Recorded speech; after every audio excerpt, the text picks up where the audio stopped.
भाव बना रहेगा तब तक समाधान रहेगा, नहीं तो फिर तादात्म्य हो जाएगा। बोले फिर महाराज ये मन और विषय की जो भिन्नता है, भेद है, ये समाप्त हो जाए। हाँ, मन की सृष्टि कहाँ से हुई? बोले वही प्रकृति के क्षोभ से। विषय की सृष्टि कहाँ हुई? प्रकृति के क्षोभ से। प्रकृति का प्राकृत कहाँ से हुआ? परमात्मा से। एक ही परमात्मा अभिन्न निमित्तोपादान कारण है, एक ही परमात्मा सारे संसार का अधिष्ठान है। ये अनुभव हो जाए तब ना विषय रहेगा ना मन रहेगा, इसलिए विषय और मन की समस्या समाप्त हो जाएगी। हाँ, द्वैत की निवृत्ति, अद्वैत निष्ठा, पूर्ण समाधान यही है। भागवत में एक जगह पर और आया है, हाँ, बड़ी विलक्षण बात लिखी है भागवत में और यथार्थ है।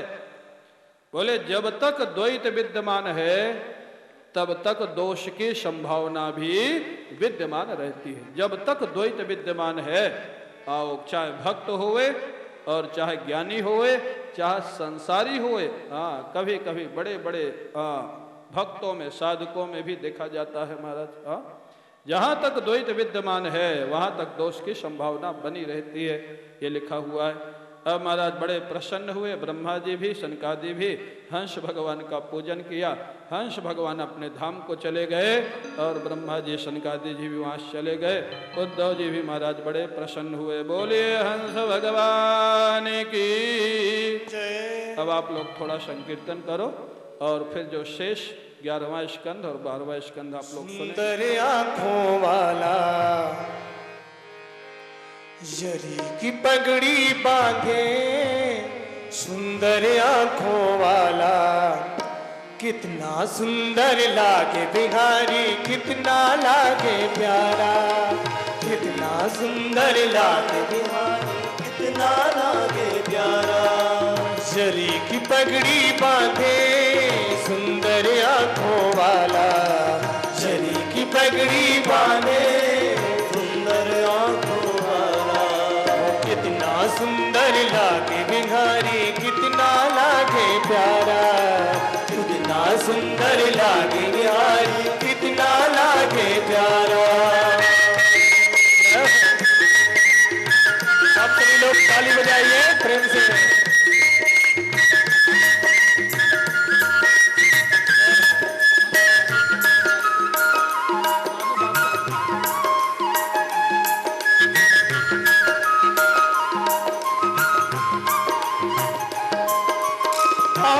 कुंडल साजे सिर मोर मुकुट बिराजे, कानों में कुंडल साजे सिर मोर मुकुट बिराजे, कानों में कुंडल साजे सिर मोर मुकुट बिराजे, कानों में कुंडल साजे सिर मोर मुकुट बिराजे।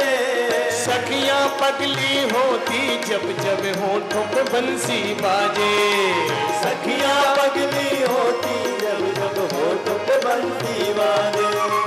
है चंदा ये सावेरा तारे हैं ग्वाल वाला, है चंदा ये सावेरा तारे हैं ग्वाल वाला, कितना सुंदर लागे बिहारी, कितना लागे प्यारा, कितना सुंदर लागे बिहारी, कितना लागे प्यारा। शरी की पगड़ी बांधे सुंदर आँखों वाला, शरी की पगड़ी बांधे सुंदर आँखों वाला, कितना सुंदर लागे बिहारी, कितना लागे प्यारा, कितना सुंदर लागे बिहारी, कितना लागे प्यारा।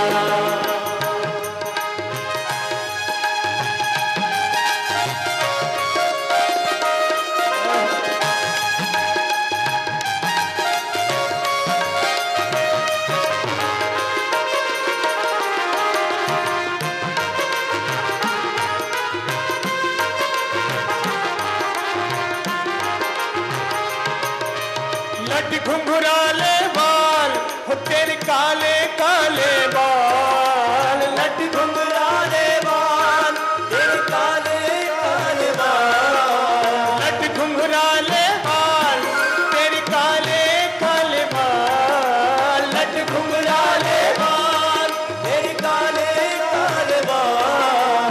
सुंदर श्याम श्याम सलोना तेरी टेढ़ी मेरी चाल।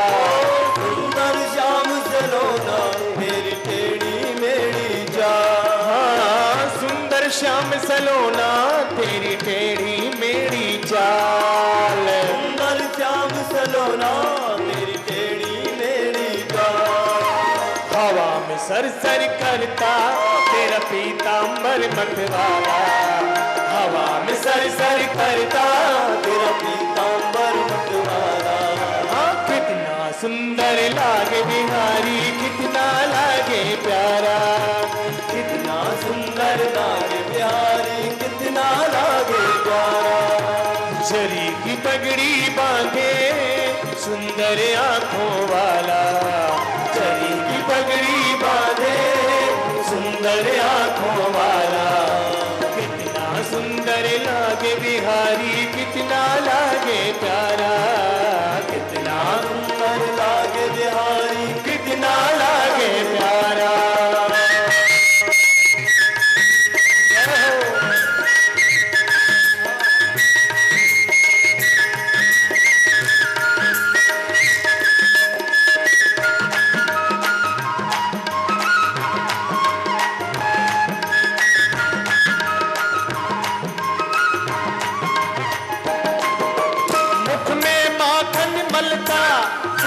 घुटनों के चलता मुख में माखन मलता।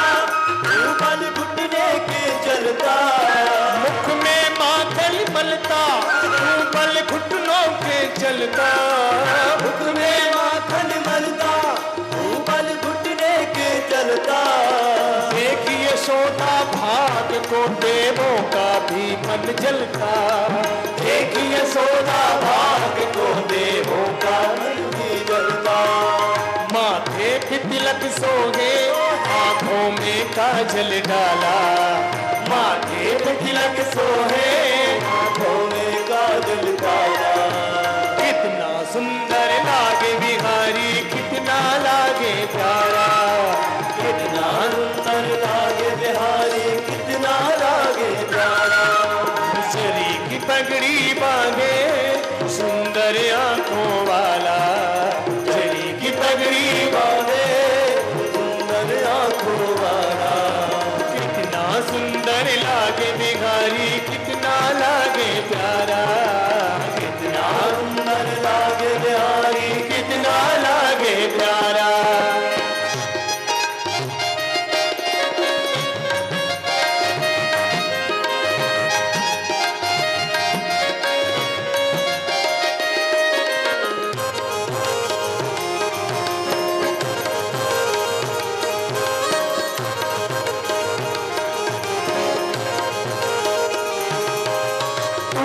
बंसी बजाए तब मोर भी नाच दिखाए। तू जब बंसी बजाए तब मोर भी नाच दिखाए। ओ तू जब बंसी बजाए तब मोर भी नाच दिखाए। तू जब बंसी बजाए तब मोर भी नाच दिखाए। यमुना में लहरें उठती और कोयल कूं कूं गाए। यमुना में लहरें उठती और कोयल कूं कूं गाए।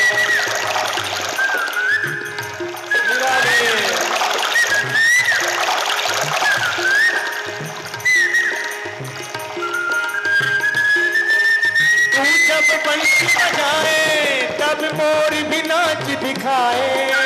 तू जब बंसी बजाए तब मोर भी नाच दिखाए। यमुना में लहरें उठती और कोयल कूं कूं गाए। यमुना में लहरें उठती और कोयल कूं कूं गाए। हाथों में कंगन पहिरे और गल पे जंती माला। हाथों में कंगन पहिरे और गल पे जंती माला।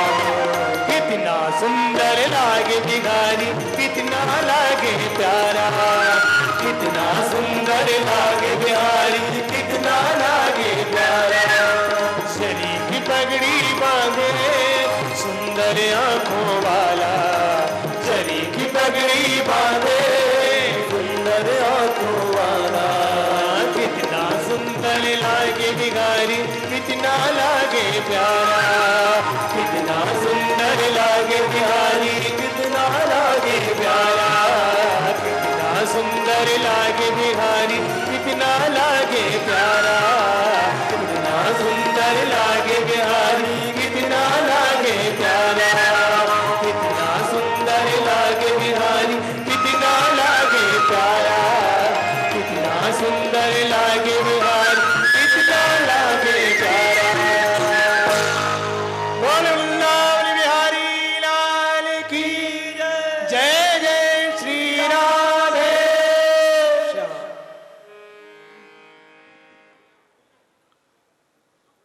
अब आप लोग बैठ जाइए, जो भी कुछ वितरण कर रहे हैं आप लोग बैठ जाइए, बैठ जाइए, बांटने वाले बैठ जाइए।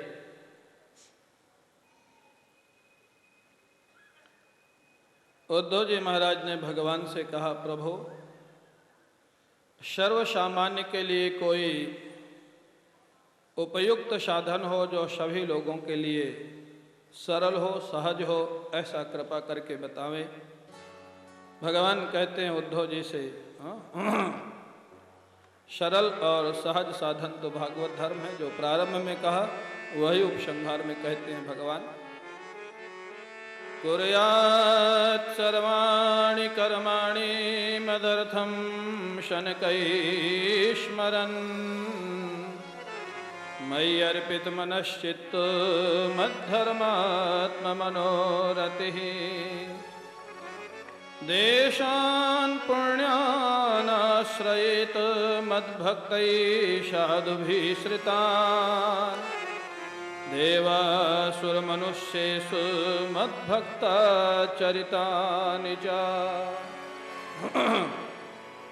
दोनों उपाय बताए, क्या करे और कहाँ रहे। बोले पहले तो स्थान का निश्चय करे, मद भक्तै ही साधुभिः श्रुतान देशान पुण्यान आश्रयेत। जहाँ संत रहता है वही पुण्य तीर्थ होता है। क्योंकि संत को श्रीमद् भागवत में तीर्थों को भी तीर्थत्व प्रदान करने वाला बनाया गया। संत जो होता है तीर्थ को तीर्थत्व प्रदान करता है। तीर्थ वो है जो सबको पार कर दे संसार सागर से, लेकिन तीर्थ को भी तीर्थत्व प्रदान करता है संत। क्यों? गंगा जी ने भी यही कहा था, महाराज सारे लोग सारा पाप जब मेरे में धुल धुल के चले जाएंगे तो मेरा उद्धार कौन करेगा। भगीरथ जी ने यही कहा था, श्रोत्रिय ब्रह्मनिष्ठ महापुरुष जब स्नान करेगा माँ गंगा, वो तुम्हारे पापों को ले जाएगा और आपको पवित्र कर देगा। बोले फिर वो पाप कहाँ जाएंगे? अरे बोले उनके हृदय में भगवान रहते हैं, वो पाप भी हमेशा हमेशा के लिए समाप्त हो जाएंगे महाराज। तो साधु जहाँ रहे वही तीर्थ होता है। साधु का जहाँ निवास न होए वो महाराज तीर्थ भी तीर्थ कहलाने लायक नहीं रहता है। भागवत में ही लिखा हुआ है, कलयुग में कलिकाल में तीर्थों में बड़े बड़े दुष्ट लोगों का निवास हो जाएगा। ये भागवत में ही लिखा हुआ है। आश्रमाः यवनैरुद्धाः। बड़े बड़े आश्रमों में यवन शब्द का प्रयोग है, जानते हो? यवन शब्द संस्कृत में दूसरी जाति के लिए आता है, मुस्लिम जाति के लिए वो लिखा हुआ है। तो यवन शब्द का अर्थ यहाँ उपद्रवी है। उपद्रवी दुष्ट लोग जो हैं वो आश्रमों पे कब्जा कर लेंगे, तीर्थों का तीर्थत्व चला जाएगा। तीर्थ सारस ततो गतः। तीर्थ उसको बोलते हैं जहाँ साधु का निवास हो, संत का निवास हो। वो कहीं भी संत रहने लग जाए उसी को तीर्थ बना देता है महाराज। तीर्थी कुर्वन्त तीर्थानि। वो महाराज ऐसे स्थान पर निवास करे और फिर धीरे धीरे सारे कर्मों का समर्पण, सारे कर्मों को मेरी प्रसन्नता के लिए करने लग जाए। मदर्थम भगवत प्रीत्यर्थ कर्मों को करने लग जाए तो धीरे धीरे हृदय शुद्ध होगा। हृदय शुद्धि के बाद महाराज मन में भगवान की भक्ति आएगी। भक्ति के बाद हृदय और शुद्ध होगा, जिससे ज्ञान का प्रकाश होगा, अविद्या की निवृत्ति होगी और जीवन धन्य हो जाएगा। उद्धव जी ने महाराज भगवान के चरण पकड़ लिए। विद्रावितो मोह महाअंधकारो या आश्रितो में तव सन्निधानात्। प्रभु मेरा अज्ञान रूपी अंधकार दूर हो गया आपकी कृपा से। हाँ, अब आपकी जो आज्ञा हो। हाँ, सिर धरि आयसु करिए तुम्हारा। वही जो भरत जी की स्थिति थी, आज उद्धव जी की वही स्थिति है। प्रभु आदेश दीजिए, अब क्या आज्ञा है। भगवान द्वारिकाधीश जी ने कहा, उद्धव जी तो तुम अब चले जाओ बद्रिकाश्रम। हाँ, क्योंकि ये नीचे का स्थान अब तुम्हारे रहने लायक नहीं रहेगा। भगवान जाने के पहले बता दिए थे, हाँ तुम्हारे रहने लायक नहीं रहेगा, बद्रिकाश्रम चले जाओ। एक रूप से भगवान उद्धव जी बद्रिकाश्रम जाते हैं और दूसरे रूप से वृंदावन में ब्रज में रहते हैं महाराज लता पता के रूप में। उद्धव जी जाने लग गए, लेकिन थोड़ी दूर जाके वापस आ गए। हाँ, भगवान को छोड़ के जाने का साहस नहीं हो रहा है। अत्यंत विरह की वेदना उनको परेशान कर रही है। लौट आते हैं। भगवान ने देखा है कि बिना आश्रय के इनका रहना कठिन हो जाएगा।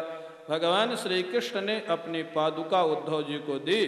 पादुका को उद्धव जी ने अपने सिर पे रखा और भगवान की परिक्रमा करके वहां से चले गए महाराज उद्धव जी। हाँ, उद्धव जी के जाने के बाद भगवान कृष्ण यदुवंशियों के साथ प्रभासक क्षेत्र में पहुंच गए थे। स्नान किया, दान किया, देव पूजन किया। उसके बाद वो महात्माओं का शाप सिर पे सवार हुआ यदुवंशियों के, और उन्होंने मदिरा का पान किया। हाँ, मदिरा पान करना माने किसी ना किसी दुष्कर्म का दुष्परिणाम है। हाँ, शाप का परिणाम। यदुवंशियों ने भी मदिरा पान की। कब? जब महाराज शाप का असर सवार हुआ सिर पे। हाँ, मदिरा पान किया। मदिरा पान करके महाराज आपस में झगड़ने लग गए। कृष्ण बलराम ने रोकने का प्रयास किया तो उनको भी मारने लग गए। श्री कृष्ण बलराम ने समुद्र में जो फेंका गया था ना, वो मूसल का चूरा, उससे घास निकली थी, एरका नाम की घास, उसको उखाड़ के जिसको एक बार वो घास लग जाए उसका गोविंदाय नमो नमा हो जाए। क्योंकि वो घास थोड़ा थी, वो तो महात्मा का शाप था। हाँ, ब्रह्म शाप था। करोड़ों की संख्या में यदुवंशी आपस में लड़ करके भगवान कृष्ण के सामने समाप्त हो गए। करोड़ों की संख्या में थे महाराज। बलराम जी ने महाराज ध्यान किया और ध्यान के द्वारा अपने स्वधाम गमन उनके लिए प्रस्थान कर लिया। भगवान कृष्ण अकेले बचते हैं। भगवान कृष्ण चतुर्भुज हो जाते हैं। चतुर्भुज होने के बाद एक पीपल के वृक्ष के नीचे मंद मंद मुस्कुराते हुए एक पैर को दूसरे पैर के ऊपर रख करके पीपल के सहारे बैठे हुए। दूर से एक बहेलिया, जरा जिसका नाम था, उसने सोचा कोई मृग है, उसने बाण का संधान कर दिया। भगवान के चरण का स्पर्श हुआ, रक्त प्रवाह होने लग गया। बहेलिया घबरा करके आया, माफी मांगा। भगवान ने कहा, नहीं, ये तो महाराज प्रारब्ध था, तुमको कोई दोष नहीं है। क्यों? उस मूसल को घिसते घिसते एक टुकड़ा जो बचा था, वो एक मछली निकल गई थी। मछली को मछुआरे ने पकड़ा और महाराज वो जो टुकड़ा निकला था ना, हाँ, वो उस बाण में लगा लिया था। हाँ, वही बाण। तो भगवान को मर्यादा पालन करनी थी, ब्राह्मणों के महात्माओं के शाप की, वही निमित्त बना भगवान के स्वधाम गमन में भी। वो टुकड़ा जो लगा हुआ था बाण में, भगवान ने उस जरा को तो स्वर्ग भेज दिया। दारुक भगवान को खोजता हुआ आया, सारथी जो भगवान का है। भगवान को इस दशा में देख करके रोने लग गया। भगवान ने कहा, दारुक, रोने का समय नहीं, तुम जल्दी द्वारिका चले जाओ और यहाँ की दशा सबको बता देना। यदुवंशी आपस में लड़ करके समाप्त हो चुके हैं। जो लोग द्वारिका में बचे हैं उनको बता देना वो अर्जुन के साथ हस्तिनापुर चले जाएं, क्योंकि द्वारिका को समुद्र डुबो देगा। हाँ, वहाँ कोई निवास नहीं करे महाराज। दारुक वहाँ से चला जाता है। भगवान ने सबको देखा, ध्यान से एक बार सबको देखा। हाँ, उनके जो कमल जैसे नेत्र थे, एक बार सब पर कृपा दृष्टि की। अचानक नेत्रों को बंद किया और जैसे बादलों में बिजली चमक करके अचानक महाराज गायब हो जाती है, ऐसे भगवान श्याम सुंदर सशरीर एक बड़ा प्रकाश हुआ और प्रकाश के साथ ही अपने धाम को चले जाते हैं। बोलिए भगवत द्वारिकाधीश भगवान की, द्वारिकाधीश भगवान की, द्वारिकाधीश भगवान की। एक रूप से गोलोक को जाते हैं और दूसरे रूप से भागवत जी में प्रवेश कर जाते हैं, क्योंकि उद्धव जी की प्रार्थना थी। भगवान के स्वधाम गमन के समाचार को दारुक ने जाकर के कहा, देवकी वसुदेव ने तो महाराज अपने शरीर का परित्याग कर दिया। कुछ लोग जो बचे थे, महाराज अर्जुन ने आकर के सबका संस्कार किया और बचे हुए लोगों को लेकर के अर्जुन द्वारिका से हस्तिनापुर के लिए चले जाते हैं। इस प्रकार से 11वां स्कंद यहाँ पर विश्राम लेता है। बोले द्वारिकाधीश भगवान की।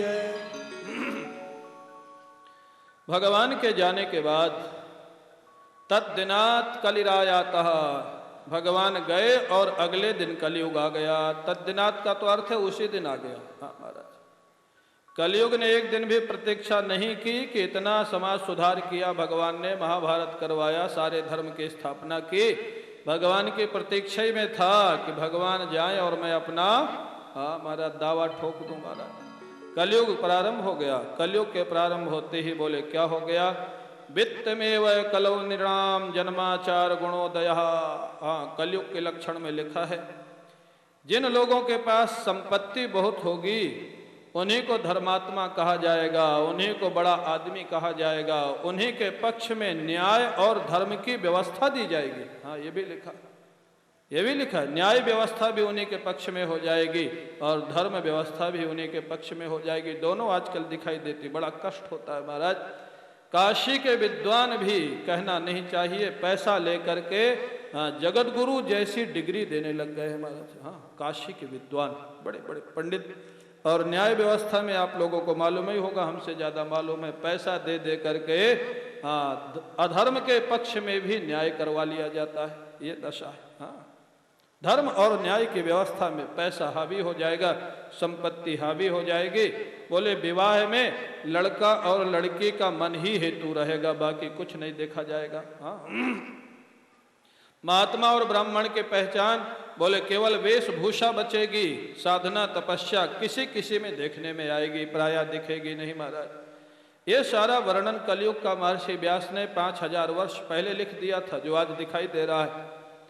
और बोले जो चोर होंगे कलयुग में, ये महाराज कौन हो जाएंगे चोर, बोले राजा लोग ही चोर हो जाएंगे। हाँ, जो राजा हैं, पहले राजा कहा जाता था, आजकल क्या कहा जाता है? हाँ हाँ, आजकल नेता कहा जाता है महाराज। हाँ, आजकल पहले किसी को नेता कहा जाए तो एक सम्मान सूचक शब्द होता था, आजकल अगर कह दिया जाए नेताजी हैं, हाँ, तो बस जो समझदार है समझ जाएगा। हाँ, नेता शब्द ही बनता है। हाँ, णी प्रापणे धातु से नेता शब्द की निष्पत्ति होती है। जो समाज को सन्मार्ग में ले जाए उसका नाम नेता होता है। देश, संस्कृति, समाज को उन्नति की ओर ले जाए उसका नाम नेता होता है महाराज। आजकल तो 90% नेता को नेता शब्द का अर्थ ही मालूम नहीं होगा। हाँ, ये हालत है महाराज। वो लोग लुटेरे हो जाएंगे।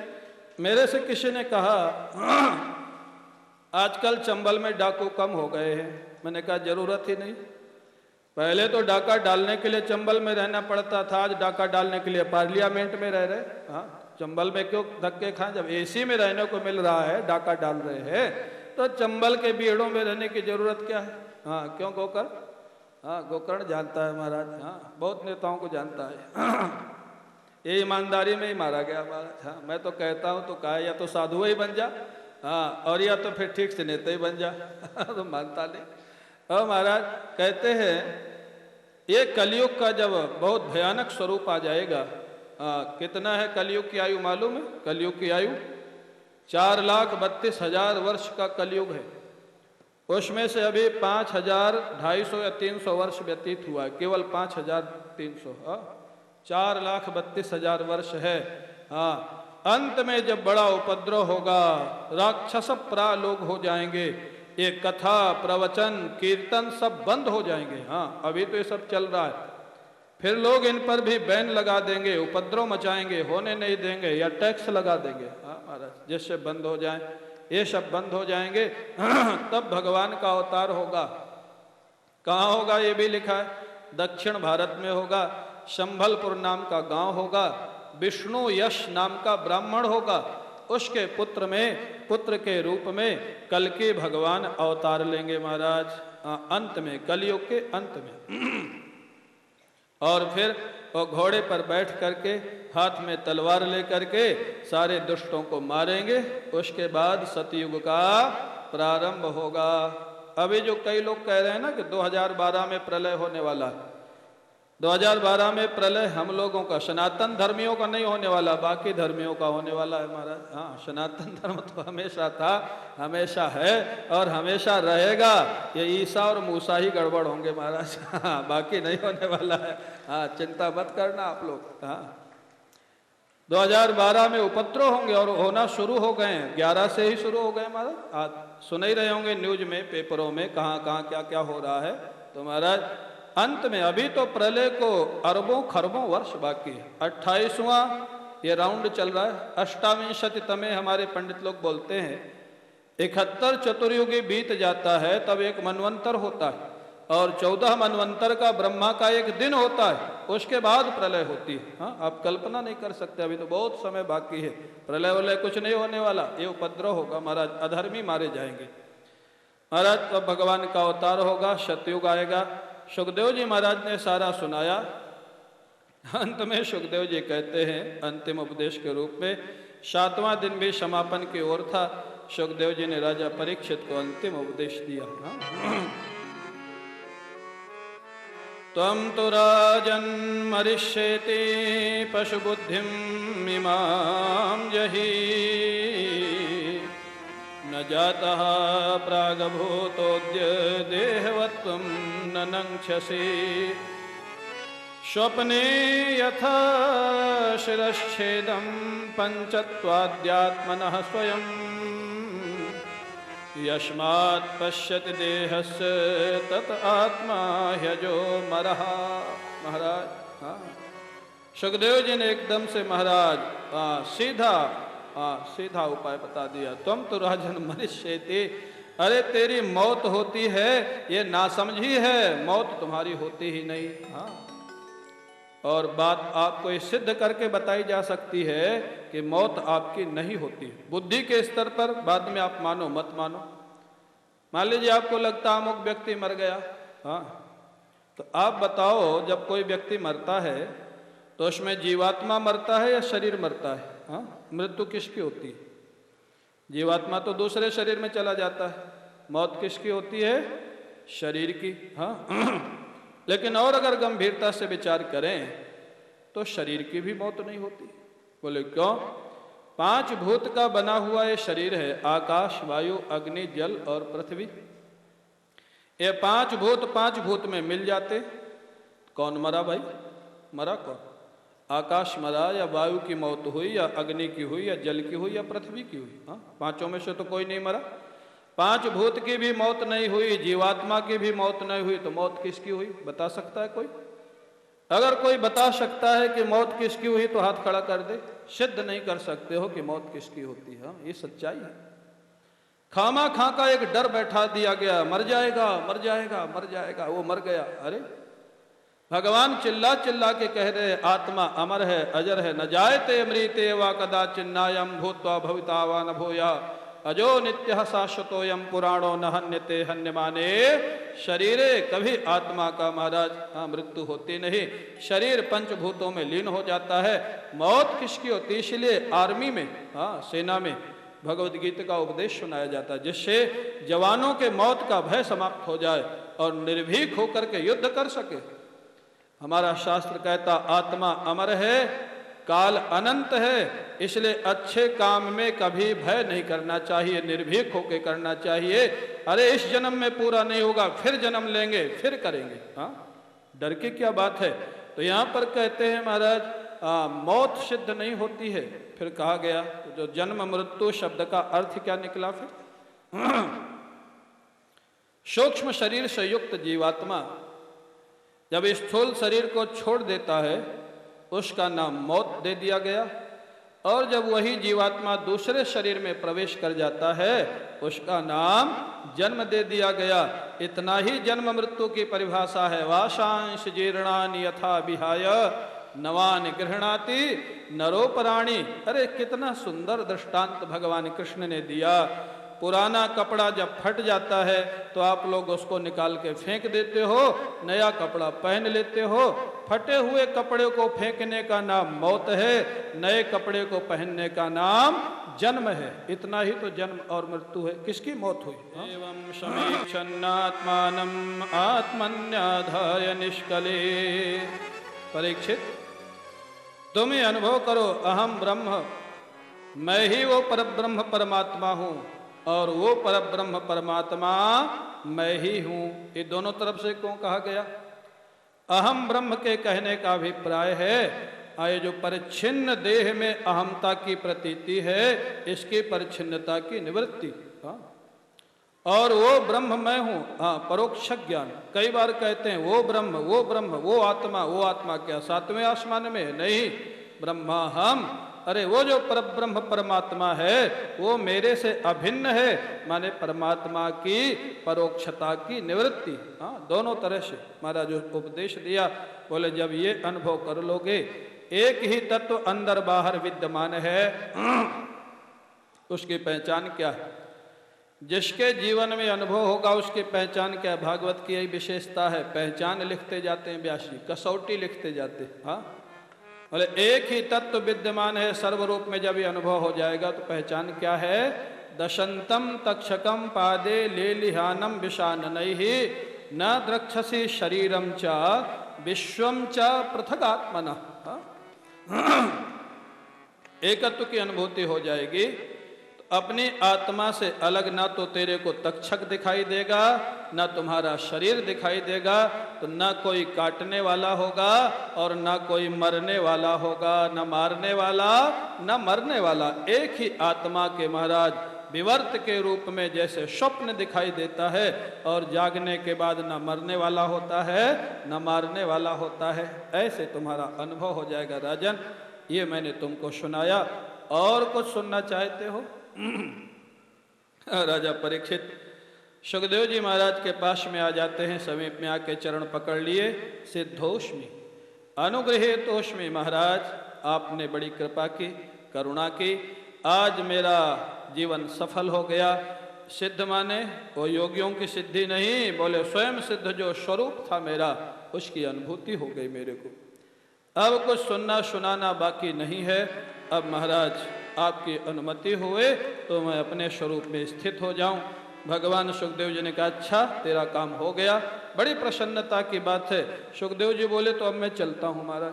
ऐसे विरक्त महात्मा बिना बुलाए आए, 7 दिन तक कथा सुनाया, काम हुआ, सुखदेव जी मंच से उठ के जाने लग गए। ये था सुखदेव जी का जीवन। राजा परीक्षित हाथ जोड़ के विनय करने लग गए, महाराज 5 मिनट और रुक जाइए। हाँ, आपने इतनी कृपा की है, यद्यपि मैं यहाँ गंगा किनारे बैठा हूँ, इस समय मैं राजा नहीं हूँ, फिर भी जो भी यथासंभव मेरे पास पत्र पुष्प है आपका पूजन कर लो, उसके बाद आप पधारें। सुखदेव जी की विदाई का पूजन होगा। 10 मिनट की कथा और शेष है, आप लोग शांति से बैठे रहे। आ जाओ परीक्षित। सुखदेव जी ओम मा पुनन्तु मा देव जनाः पुनन्तु मनसा धियाः पुनन्तु विश्वाभूतानि जातवेदाः पुनीहि मां पुष्पाणि गृहीत्वा ओम यस्वानुभावमखिलश्रुतिसारमेको मध्यात्मदीपमतितीरसतां तमोन्धं संसारिणां करुणयाः पुराणगुह्यं तं व्याससूनुमुपयामि गुरुं मुनीनां। भगवते श्री सुखदेवाय नमः। ध्यानार्थे पुष्पाणि समर्पयामि, सर्वोपचारार्थे गंधाक्षत पुष्पाणि समर्पयामि। ओम मा त्वां गन्धर्वा अखनन् स्वामिन्द्र स्वाम बृहस्पतिः त्वामोखधे सोमो राजा विद्वान् यक्ष्मादमुच्यत।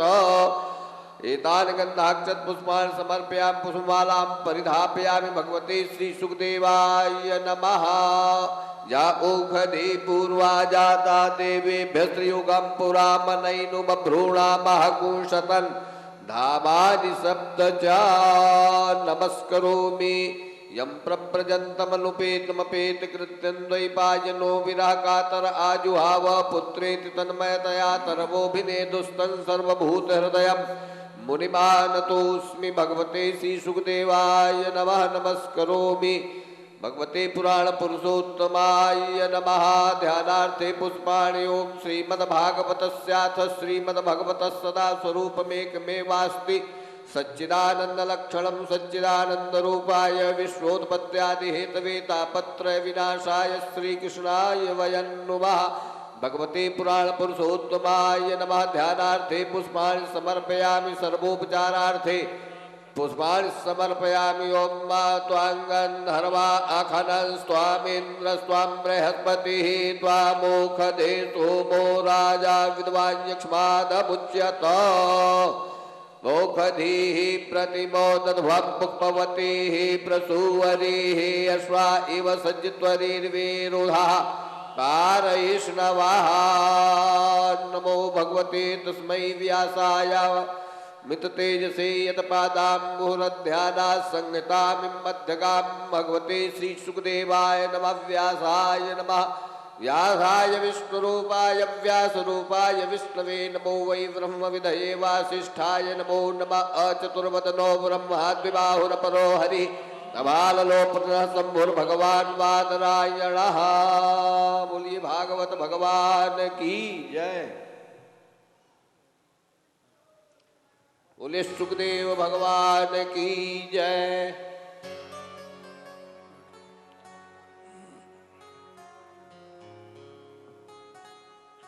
बोले सुखदेव भगवान की जय। प्रेम से बोलिए बोले सुखदेव भगवान की जय। सुखदेव भगवान का पूजन हुआ। पूजन यथा लब्धोपचार ही करके राजा परीक्षित जैसे ही निवृत्त हुए इत्युक्त समनुज्ञाप्य भगवान बादरायणी जगाम भिक्षुभिः शाकं नरदेवेन पूजितः। राजा परीक्षित के पूजन के बाद सुखदेव जी महाराज चल पड़े। कहाँ से आए थे ये भी मालूम नहीं था और कहाँ के लिए चल पड़े ये भी मालूम नहीं था। महाराज जिधर भी जा रहे हैं हाँ हजारों साधु साधक सुखदेव जी के महाराज साथ में लग गए। आए थे तब कोई साथ में नहीं था, क्यों मालूम ही नहीं था ये कौन है। जहां जानकारी हुई इतने बड़े महापुरुष हैं। जगाम भिक्षु भी साकम, बड़े बड़े महापुरुष उनके पीछे चल पड़े। इधर महाराज राजा परीक्षित ध्यान के द्वारा अपने प्राणों को आत्मा से एक कर दिया। अस्पंदासु, प्राणों को रोक दिया महाराज। योग के द्वारा प्राणों को आत्मा से एक कर दिया, माने उनका जीवन तो पूरा पहले ही हो गया था। शरीर बैठा का बैठा रहा, क्यों बैठे बैठे योग के द्वारा प्राणों को आत्मा से एक किया था। इधर जो तक्षक था वो पहले ब्राह्मण के रूप में आता है। परीक्षित के पास आकर के तक्षक का रूप धारण करके उनको डस लेता है। बैठा हुआ शरीर उनका भस्म हो जाता है, राख की ढेरी हो गया। हाहाकार मच गया महाराज चारों तरफ। राजा परीक्षित का विध्वंस हुआ शरीर का। जनमेजय को बड़ा क्रोध आया पिताजी के इस मौत का जो कारण बना तक्षक। जनमेजय आवेश में आकर के सर्प याग करने लग गए। सारे सर्प आकर के महाराज स्वाहा होने लग गए यज्ञ कुंड में। जनमेजय ने पूछा कि दुष्ट तक्षक कहाँ छपा है जिसने मेरे पिता को अकारण डसा है बिना अपराध के। तक्षक छिपा हुआ था इंद्र देवता के सिंहासन में। घबराया हुआ था महाराज। उनके गुरुजी ने बताया वो तो इंद्र के सिंहासन में छिपा है। जनमेजय ने कहा जो व्यक्ति गलत व्यक्ति को संरक्षण देता है वो भी अपराधी माना जाता है। इंद्र के सहित आहुति बोलिए। गुरुदेव ने इंद्र के सहित जहां आहुति बोली, इंद्र का विमान डगमगाता हुआ चला महाराज स्वर्ग से यज्ञ कुंड की तरफ। हाहाकार मच गया।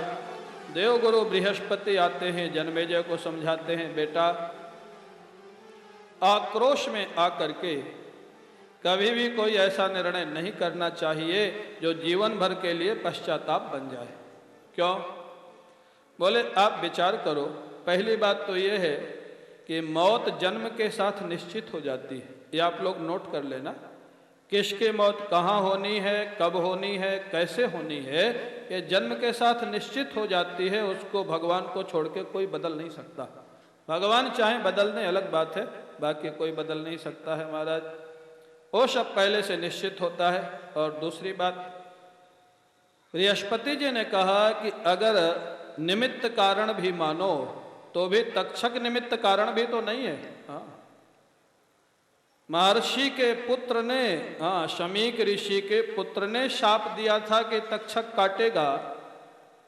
उनके शाप को सच करने के लिए तक्षक को आना पड़ा। इसमें तक्षक का अपराध क्या है भाई? हाँ, सर्प का अपराध क्या है? बात समझ में आ गई। जन्मेजय ने सर्प याग रोक दिया।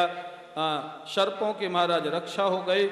इसलिए कहा जाता है अगर कभी सर्प पीछे लग जाए तो जन्मेजय का नाम लेने से वो महाराज पीछा छोड़ देता है। हाँ, अभी तक उसका महाराज मानते, पता नहीं कितना सही है। क्यों स्वामी जी? आस्तिक का भी आता है। हाँ, आस्तिक के उच्चारण करने से, आस्तिक ऋषि के उच्चारण करने से सर्प पीछा छोड़ देता है। यहाँ जन्मेजय का है, महाभारत में आस्तिक ऋषि का है। तब सर्प किसी के पीछे लगा हो वही अनुभव कर सकता है। हाँ, हमारे पीछे तो लगा नहीं महाराज, तो लेकिन लिखा हुआ है। अब इसके बाद वो अपना राज्य करने लग गए। अब महाराज अंत में भागवत जी के कहते हैं भगवान के अंग उपांगों का वर्णन। विभाषितो मतुलो ज्ञान प्रदीप पुरा तदरूपेण जनार्दय मुनये कृष्णाय तदरूपिणा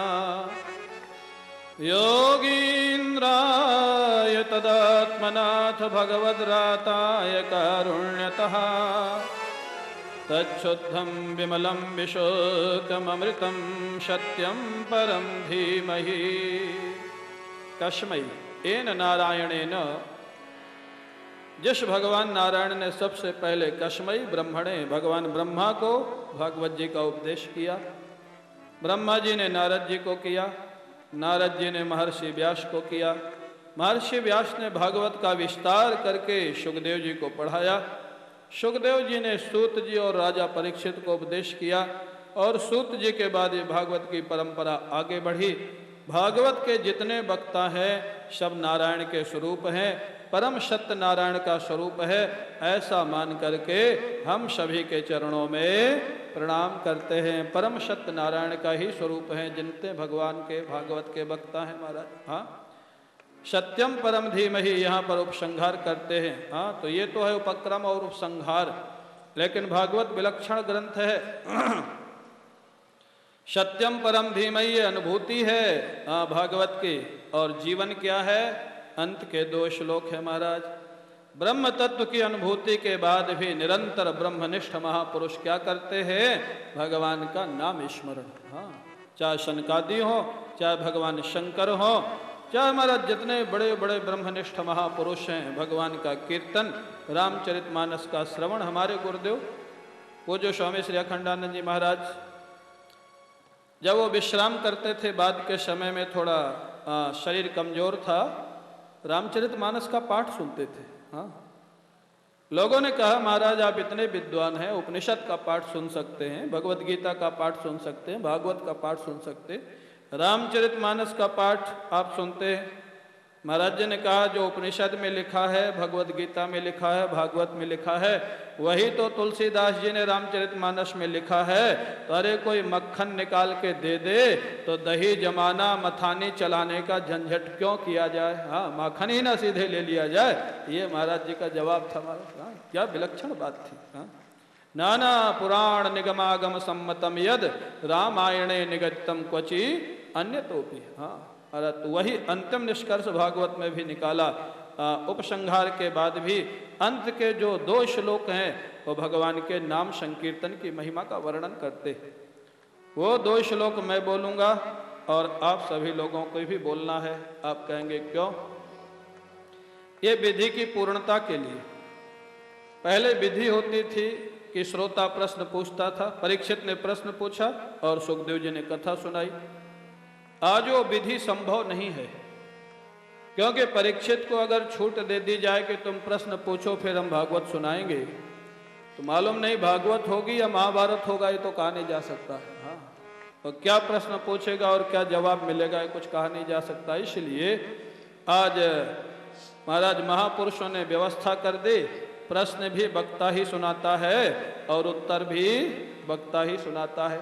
विधि पूर्ति के लिए अंत के 2 श्लोक सभी को बोलने होते हैं, जितने श्रोता हैं, जिससे बुद्धि की पूर्ति हो जाए। धीरे धीरे मैं बोलूँगा, एक एक चरण, और पीछे से आप लोग बोलना।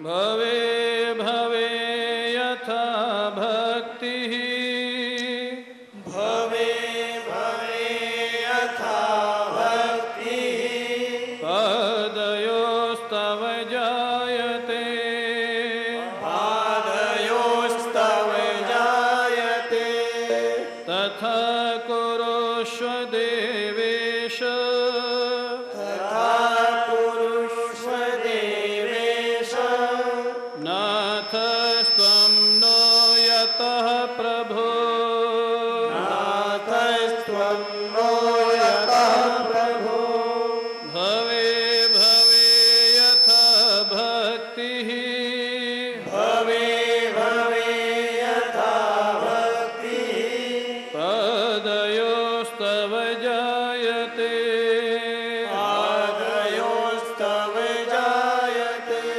तथा कुरुष्व देवेश, तथा कुरुष्व देवेश, नाथस्त्वं नो यतः प्रभो, नाथस्त्वं नो यतः प्रभो, नाम संकीर्तनं यस्य, नाम संकीर्तनं यस्य, सर्वपापप्रणाशनम्, सर्वपापप्रणाशनं, प्रणामो दुःखशमनः, प्रणामो दुःखशमनः, तं नमामि हरिं परम्, तं नमामि हरिं परम्, नाम संकीर्तनं यस्य, नाम संकीर्तनं यस्य, सर्वपापप्रणाशनम्, सर्वपापप्रणाशनं, प्रणामो दुःखशमनः, प्रणामो दुःखशमनः, तं नमामि हरिं परम्, तं नमामि हरिं परम्, तं नमामि हरिं परम्, तं नमामि हरिं परम्, तं नमामि हरिं परम्, तं नमामि हरिं परम्। बोलिए द्वारिकाधीश भगवान की जय, भागवत भगवान की जय, सद्गुरुदेव भगवान की जय, कामदगिरि भगवान की जय, जय जय श्री राधेश। इस प्रकार से ये साप्ताहिक भगवान की दिव्य कथा विश्राम की ओर है। कथा का समापन नहीं होता, विश्राम होता है। हाँ, ये 7 दिन का आयोजन आप लोगों की श्रद्धा भावना का परिणाम, अनेक वर्षों से जो प्रयास चल रहा था, हमारे श्री हरप्रसाद जी सोनी, भोला प्रसाद, श्याम सुंदर, रामेश्वर, मधु महाराज और जितने भी वहाँ के निवासी हैं, सभी लोगों का ये प्रयास था और सभी लोगों ने सहयोग किया इस कार्यक्रम में। और ये पावन तीर्थ जहाँ पर 12 वर्ष तक निरंतर प्रभु श्री राम, जगत जननी माँ जानकी और उनके अनुज श्री लक्ष्मण जी ने निवास किया है, ये पावन स्थल है।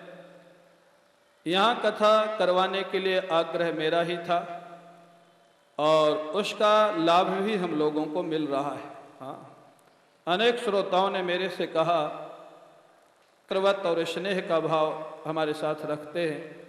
जब भी उनसे कहा जाता है, सहज में, कोई फॉर्मेलिटी नहीं और कोई अनुनय विनय बस वो तो कहते हैं महाराज समय खाली होगा तो बिल्कुल आ जाऊंगा, बस कोई और उसकी जरूरत ही नहीं फॉर्मेलिटी की। हाँ, वो महाराज पूरा समय बैठे, जो कि स्वयं बहुत अच्छे विद्वान हैं, अनेक ग्रंथों के, भागवत के तो हैं ही, अनेक ग्रंथों के विद्वान हैं। ये उनका सद्भाव है कि वो बैठ करके यहाँ कथा सुने, और कथा के बाद भी हमारे साथ अनेक प्रकार के आध्यात्मिक, व्यवहारिक, हास्य विनोद की चर्चाएं भी होती रहीं, जिसका एक आनंद रहा।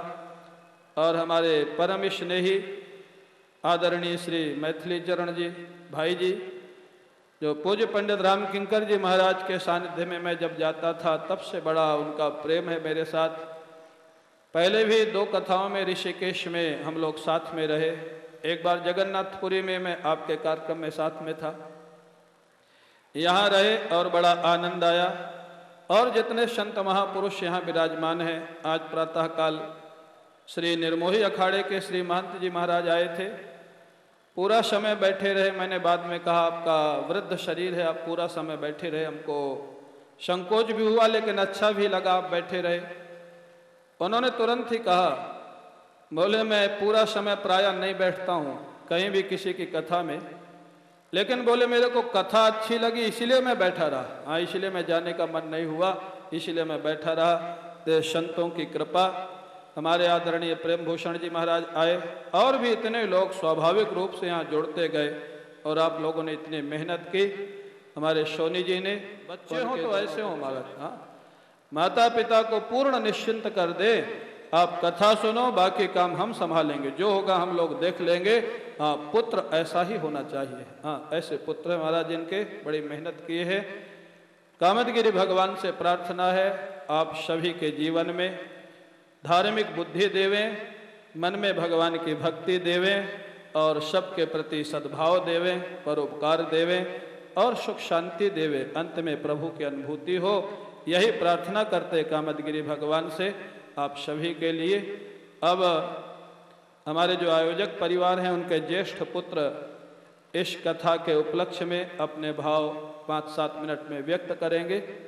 उसके बाद हम लोगों की जो एक बहुत बड़ी आकांक्षा थी सुमेरपुर वासियों की, कि एक बार पुनः स्वामी गिरीशानंद जी के पावन कर कमलों के द्वारा भागवत सुनी जाए, तो उसका बहुत सारा प्रयास रहा कि सुमेरपुर में ही सुनी जाए। लेकिन जब काफ़ी दिनों तक चर्चा रही, लेकिन फाइनल हुआ कि चित्रकूट में भागवत होगी। तो पहले तो काफ़ी हम लोग परेशान थे कि कैसे होगी, कैसे नहीं होगी, लेकिन सभी जो सुमेरपुर के निवासी स्वामी जी और चित्रकूट के जो हमारे सहयोगी हैं, इतना अच्छा सहयोग रहा। 7 दिन कैसे निकल गए मुझे तो मालूम नहीं पड़ा, और ना ही कोई तनाव, ना ही कोई एग्जर्शन, और इतना बड़ा कार्यक्रम सफलतापूर्वक संपन्न होने जा रहा है। मैं एक बार पुनः स्वामी गिरीशानंद जी और मंचासीन सभी संतों को प्रणाम करूंगा। और अभी अभी मंच पर हमारे चित्रकूट मुखारबिंदु के महंत जी आए हुए हैं, मैं उनका भी हार्दिक अभिनंदन करूंगा और पापा से निवेदन करूंगा कि उनका सम्मान करें। और यह कार्यक्रम इतना सफल हो जाएगा, जैसा कि स्वामी जी भी कहते हैं, मुझे तो उम्मीद नहीं थी, क्योंकि मैं चूँकि पापा जी के साथ था, और सभी हमारे जो पापा के मित्र मंडली थी, वो सभी लोगों ने इतना हार्दिक और तन मन से सहयोग किया कि उसका मैं सबका आभार प्रकट करता हूं।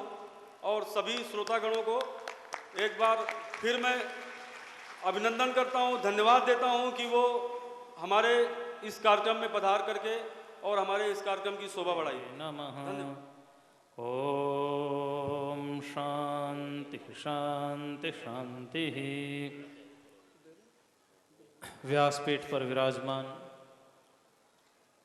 भागवत भूषण, भागवत स्वरूप परम श्रद्धेय स्वामी जी महाराज अभी अभी हमारे मध्य में पधारे हुए कामदगिरी प्रमुख द्वार के श्री महंत सम्माननीय वंदनीय पूजनीय महाराज श्री जी, श्रद्धेय भाई जी, उपस्थित यहाँ पर सभी श्रद्धेय संत चरण वृंद, विद्वत वृंद, हमारे पंडित वृंद और जितने सामने बैठे हुए हैं संगीत में साथ दे रहे हैं सभी सम्माननीय उपस्थित माताओं, बहनों, बच्चों और प्यारे सत्संग प्रेमी सज्जनों, बहुत सुंदर ये कथा का आयोजन हमारे सोनी मास्टर के द्वारा किया गया। हम तो परमात्मा से यही प्रार्थना करते हैं, कामदगिरी भगवान से, भगवान अत्रि से, कि उनकी मनोकामना पूर्ण हो। भागवत में एक बहुत सुंदर बात कही है, सकल भुवन मध्य निर्धनास्तेपि धन्याः वसति हृदय येषां श्री हरेर भक्तिरेकः। संपूर्ण त्रिभुवन में एक ही व्यक्ति धन्य है और वह है जिसके हृदय में भगवान की भक्ति है। मैं तो दर्शन शास्त्र का विद्यार्थी हूं। दर्शन शास्त्र में 3 चीजें प्रधान हैं, एक तत्व मीमांसा है, एक प्रमाण मीमांसा है और एक नीति मीमांसा है। तत्व मीमांसा जानने के लिए सबसे पहले हमें नीति मीमांसा की आवश्यकता होती है, अर्थात हमारा जीवन शुद्ध और पवित्र होना चाहिए। हमारे जीवन में सदाचार और धर्म की निष्ठा होनी चाहिए। और ये श्रीमद् भागवत के द्वारा हमने महाराज श्री के श्रीमुख से बहुत अच्छे प्रकार से श्रवण किया। हम जैसा कि आजकल एक परंपरा चल रही है कि भगवान का भजन करो और कुछ भी करो, भजन अलग है और कुछ भी करना जीवन में अलग है। चोरी करो, झूठ बोलो, बेईमानी करो और भजन भी करो, वो अलग विषय है, ये अलग विषय है। भजन से उसके ऊपर कोई प्रभाव पड़ेगा ऐसा हमारा शास्त्र नहीं कहता। तलवार चलाना क्षत्रिय का काम है, बनाना लुहार का काम है, ये उदाहरण हमारे यहाँ नहीं चलता। हमारे यहाँ तो जब जीवन पवित्र होगा, उन्नत होगा, श्रेष्ठ होगा, धर्म में होगा, त्याग में होगा, तपो में होगा, तो ही जीवन के अंदर हमारे अंदर श्रद्धा ठहरेगी और टिकेगी। महापुरुषों का सेवन हो, उनकी सेवा हो, उनका दीर्घ काल तक सत्संग हो। और जैसा कि अभी बताया, आप यदि किसी को निश्चित रूप से अपना कल्याण करना हो तो गुरु की शरण में जाना चाहिए। श्रुति भगवती में बताया श्रोत्रिय ब्रह्मनिष्ठ, भागवत में भी 11 स्कंद में यही बताया है। इसके बाद जब धीरे धीरे भक्ति बढ़ती है तो गौणी भक्ति से पराभक्ति हमें प्राप्त होती है। वह शुद्ध भक्ति है जहां पर भजनीय भगवान और भजन करने वाला भक्त एक हो जाता है। वो द्वैत की अनुभूति होती है, जिसके लिए परीक्षित को अनुभव हुआ, अहम ब्रह्म परम धाम ब्रह्मा हम परमम पदम। ये राजा परीक्षित की अनुभूति है कब? श्रवण से। और ये जो श्रवण है ये मनन पूर्वक होता है और मनन निधिध्यासन में अर्थात ध्यान में बदल जाता है। और श्रवण से पहले हमें गौणी भक्ति बहुत जरूरी है। केवल कान से शब्द सुनना नहीं है। जो शब्द हम सुन रहे हैं उसके अंदर एक शक्ति है, उस शक्ति का हमें बोध होना चाहिए और वह शब्द एक तात्पर्य को अभिव्यक्त कर रहा है, हमें यह भी समझना आना चाहिए वाक्य किस तात्पर्य को प्रकट कर रहा है, इसका निश्चय भी हमें होना चाहिए। तो हम श्रवण करें, निश्चित रूप से मनन करें और निधिध्यासन करें, तो फिर हमें यह अनुभव होगा, अहम ब्रह्म परम धाम ब्रह्मा हम परमम पदम, अर्थात मैं ब्रह्म हूं। यह परिच्छिन्नता जो ब्रह्म में हमें दिखाई देती है समाप्त हो जाएगी और ब्रह्म मैं हूं, ये जो परोक्षता हमें ब्रह्म में दिखाई दे रही है ये भी समाप्त हो जाएगी और भगवती श्रुति का वह सूत्र यत् साक्षात अपरोक्षात ब्रह्म हमारे सामने अभिव्यक्त हो जाएगा। तो जीवन में सबसे पहले हमारा जीवन शुद्ध हो, पवित्र हो, जप के द्वारा हो, तप के द्वारा हो, व्रत के द्वारा हो, अनुष्ठान के द्वारा हो, तीर्थ यात्रा के द्वारा हो, ये सब परंपरा या साधन है, यज्ञ हवन इत्यादि। और उसके बाद जो है वो श्रवण मनन निध्यासन ये अंतरंग साधन है। और निदिध्यासन से जो ज्ञान उत्पन्न होता है महावाक्य जन्य, वह साक्षात मोक्ष का साधन है। विद्या विद्याम निहंतेव तेजस्तिमिर संगवत, जैसे प्रकाश का पुंज अंधकार को नष्ट कर देता है, ऐसे ज्ञान हमारे संपूर्ण आवरण भंग कर देता है और फिर ज्ञान स्वरूपता हमें प्राप्त हो जाती है। हमें आकर के यहाँ बहुत अच्छा लगा। 3 पुण्य हमने यहाँ पर कमाए। एक तो तीर्थ धाम का सेवन, दूसरा भगवान कामदगिरी की परिक्रमा का सेवन, और तीसरा सबसे बड़ा जो पुण्य हमें मिला वह साक्षात नारायण स्वरूप श्रीमद् भागवत कथा का हमें श्रवण मिला। भागवत में अंतिम श्लोक में आप महाराज श्री से पढ़ रहे थे कि साक्षात नारायण ने ब्रह्मा को उपदेश दिया, नारायणी ब्रह्मा होकर के और नारद जी को उपदेश दिया, ब्रह्मा ही नारायणी ब्रह्मा हुए और वही नारायण ब्रह्मा से नारद जी हुए, उन्होंने भगवान व्यासदेव को उपदेश दिया। वही नारायण जब व्यासदेव में उपस्थित हो गए तो सुखदेव जी को उपदेश दिया, और वही सुखदेव जी नारायण स्वरूप होकर के राजा परीक्षित को उपदेश दिया है। क्योंकि परीक्षित को वाग वज्रम विससर्ज, वाग वज्र छोड़ा था, इसलिए वाणी से ही परीक्षित की रक्षा हो सकती थी, और वाणी के द्वारा परीक्षित की रक्षा की भगवान ने। उनको अपना स्वरूप प्रदान किया, अद्वैत की स्थिति प्राप्त हुई, आत्म स्वरूपता का बोध हुआ। ये स्थिति हमारी भी हो सकती है, हम सबकी भी हो सकती है। भगवान भाष्यकार, जिनको हम आदि जगत गुरु शंकराचार्य भगवान कहते हैं, अपने मांडुक्य उपनिषद की जो उनका अलात शांति प्रकरण है उसके अंदर वो लिखते हैं कि ये अद्वैत बोध प्रत्येक को संभव है, बस प्रयत्न हम करें। ये 3 पुण्य हमने यहाँ पर कमाए। साक्षात नारायण स्वरूप भगवान की कथा महाराज जी के श्रीमुख से जो हमें श्रवण करने को मिली, बड़ी अद्भुत और बड़ी अलौकिक है। आपने ध्यान दिया होगा, अगर ध्यान से, परमात्मा परमात्मा, आओ हम सब उस भगवान का भजन करें। हम सोनी मास्टर को धन्यवाद देते हैं कि उन्होंने हमें पुण्य प्राप्त करने का अवसर प्रदान किया। और देखो सन्यासी हैं, उनसे आश्रम में बड़े हैं, तो उनको शुभाशीष भी देते हैं, उनका मंगल हो, उनका कल्याण हो। इसके साथ साथ उनके दोनों सुपुत्र, पुत्र कहते हैं पुमनान नरकात त्रायति, जो अपने पिता को दुखों से हटा करके और परम सुख पहुंचाता है, उसी का नाम पुत्र है। और इस भागवत कथा में उन्होंने सार्थक कर दिया। उनसे मोबाइल भी ले लिया कि कहीं मानसिक थोड़ा बहुत भी विक्षेप पैदा ना हो, और उनको परम सुख की प्राप्ति कराई। ऐसे दोनों पुत्र धन्यवाद के पात्र हैं। उन सबको भी आशीष है, इनके संपूर्ण सहयोगियों को, और आप सबको।